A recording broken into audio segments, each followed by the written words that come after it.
तमाम मजहब के मानने वालों को अपने पसंद मामले में अदायगी का इख्तियार है। इसी तरीके से हिंदुस्तान के बाशिंदे मुसलमान भी हैं और बिल्कुल इन्होंने आज़ादी में हिस्सा लिया है और इनका खून बहा है।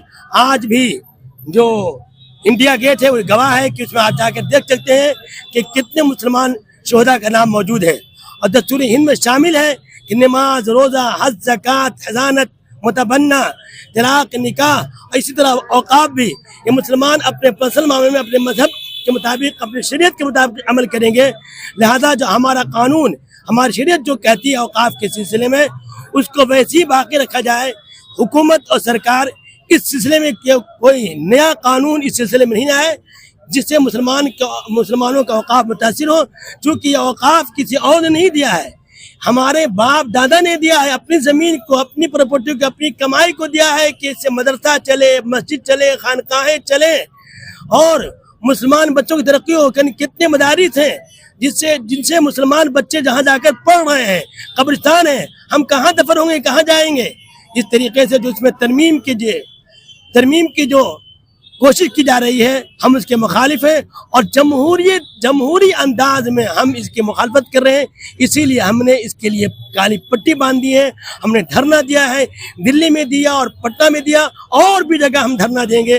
काली पट्टी इसी के लिए है कि हम लोग इसके मुखालिफ हैं। लिहाजा मुसलमानों के हुकूक का और मुसलमानों के औकाफ का हुकूमत ख्याल रखे और जितनी भी सरकारें भी हैं, और हमें पूरी उम्मीद है कि जितनी भी सेकुलर पार्टियां हैं वो जरूर हमारा साथ देंगी।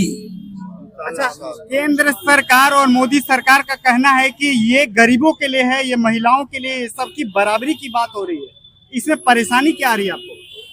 ये कानून की ये जो शरीयत का मामला है वो ज्यादा जानेंगे या मुसलमान ज्यादा जानेंगे?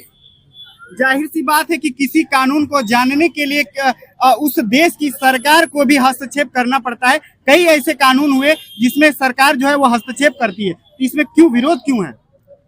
चूँकि इसमें मुसलमानों के हुकूक की हक तलफी हो रही है और हक छीना जा रहा है और एक वक्त ऐसा आएगा कि उनके जिम्मेदार होंगे और हम महरूम हो जाएंगे। जैसे इस देश में माइनॉरिटी जो है वो बौद्धिस्ट भी हैं और बोध गया में लगातार अनशन ये चल रहा है कि वो लोग भी चाहते हैं कि हमारे धर्म की स्वतंत्रता हमें मिले, लेकिन वो वहाँ भी जो बौद्धिस्ट हैं वो सर्वे सर्वा नहीं है, वहाँ भी जिला अधिकारी जो हैं वो हस्तक्षेप करते हैं।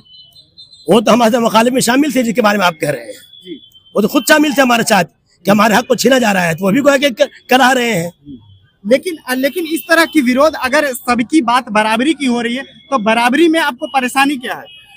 दस्तूर हिंद जो बना है, क्या उसको लोग नहीं जानते थे? बनाने वाले का नाजाहिल थे, नादान थे बनाने वाले। उन्होंने जो इसका हक दिया है तो वो क्यों हक दिया? इतने उस जमाने में जो लोग थे जिन्होंने इसका हक दिया, दस्तूर बनाया, तो वो लोग क्या जाहिल और नादान थे? नहीं, जाहिल और नादान नहीं थे, लेकिन समय के साथ संशोधन सभी चीजों के में होता है। अगर संशोधन की बात आ रही है तो क्या दिक्कत है? संशोधन से, तरमीम से, तब्दीली से हमारे औकाफ का जो हक है वो छीना जाएगा।